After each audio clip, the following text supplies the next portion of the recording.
Hey everyone! Are you ready for a wild jungle secret? Because today, I'm about to introduce you to one of the coolest animals ever. Meet the Kinkajou. Now, you might be thinking, what's a Kinkajou? Picture a fuzzy golden brown animal, kind of like a mix between a monkey and a teddy bear. But guess what?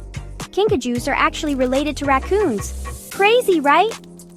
Okay, here's where it gets really awesome. The Kinkajou has a superpower almost no one else in the jungle has. Ready? It can spin its head nearly 180 degrees. That's almost all the way backwards.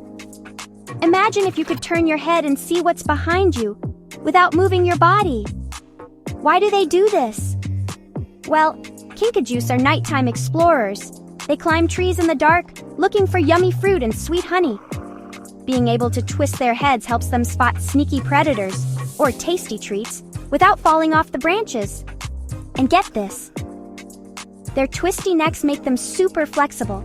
So, if you ever see a Kinkajou, you might think it's doing a magic trick. But nope, it's just being awesome. Oh, and Kinkajous love to hang upside down. They even use their long tails like extra hands, grabbing onto branches as they explore. That's like having a fifth arm. So, next time you're spinning around on the playground, think about the Kinkajou. No one spins like they do. If you think this jungle secret is cool, smash that like button and tell me, what other animal superpower should I discover next? Thanks for watching, and remember, stay curious, wild explorers!